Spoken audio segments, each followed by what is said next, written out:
Minister dhe Endri, në lidhje Skype për pak minuta do të kemi dhe Alesia Balliun, e cila ka qenë dje në Elbasan, ku pikërisht është akuzuar për lidhje me krimin pikërisht Ervin Saliani, që ka qenë suelçela sipas Flamurnogës, po edhe sipas Berishës që ka organizuar këtë takim. Tani, Alesia, do ta nis me ju, për pak minuta do të jemi në fillim të emisionit.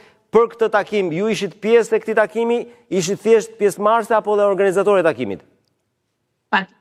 Pjesëmarrëse dhe ka marrë pjesë edhe tek organizimi dhe te thirrja e shumë demokratëve thjesht që ishin pjesë e takimit. Takimi është bërë nga strukturat e Partisë Demokratike Dega Elbasan, ka qenë pjesëmarrës pa diskutim më i votuar i qarkut, që ishte zoti Shani Xhafa, ish deputeti i qarkut Elbasanit. Lidhjet janë imagjinare që i shpik gjithmonë Sali Berisha për të shmangur kundërshtarin politik, dhe pa diskutim në këtë situatë është zoti Saliani, dhe pa diskutim që këto janë disa akuza të pavërteta, të cilat nuk kanë asnjë provë dhe asnjë bazë. Aty kanë qenë demokratë mirëfill që kanë vite që kanë qenë koordinator dhe kontributor të Partisë Demokratike, si te Jurgen Kofsha, si te Kandi Mema dhe të shumë individ tjerë të cilët janë akuzuar për lidhje me krimin organizuar, të padrejta deklarata të bërë nga sekretari i përgjithshëm Flamurnoka, por edhe nga zoti Berisha. Dua të qartësoj diçka, që lidhjet me krimin faktikisht dhe votat për krimin e Elbasanit ka dhënë deputeti Blendi Himçi kur ishte antar i Këshillit Bashkiak të Elbasanit. Gjithsesi, ai ka votuar pro zjerimit të tregut, edhe pa diskutim që në ato vite Blendi ka punuar për foltoren e Sali Berishës, dhe kur votoi pro tregut, kur ishte antar i Këshillit Bashkiak të PD-s, u premiua duke u futur tek listat e mbyllura. Këto janë fakte reale që kanë lidhje me krimin. Jo takimi i zotit Saliani me demokratët, dhe jo takimi i zotit Saliani me bazën aty. Aty nuk ishte asnjë antar i cili nuk ka qenë i Partisë Demokratike. Kanë qenë gjithë pjesëmarrës që janë marrë me organizimin dhe janë marrë prej shumë vitesh me Partinë Demokratike. Kanë qenë çdo protestë, janë me foto, janë me fakte.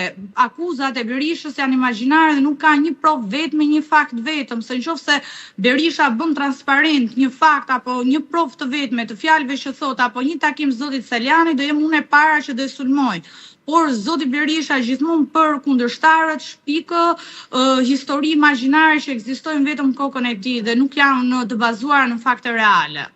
Po, megjithatë, Alesia, se dua dhe diçka që ka të bëjë me zhvillimin e mbrëmjes, nuk e di nëse e keni marrë vesh apo jo, po Berisha e ka përjashtuar Salianin. Jo, nuk e ka përjashtuar, ka shpikur termin në vetë përjashtim. Si po de facto atyre kur i duheshe Nenin Basha dhe zhbëri tani sepse humbi zgjedhjet vet, dhe me këtë ai vërteton që është pronar i asaj shtëpie dhe pa diskutim që çdo gjë aty bëhet për interesin e tij personal, personal dhe familjar. Foltoria e Elbasanit duket se ka qenë fatale për Salianin, të paktën në funksionet e tij si antar kryesie. Sepse tek foltoria e Salianit do t'i vijoj këto foltore?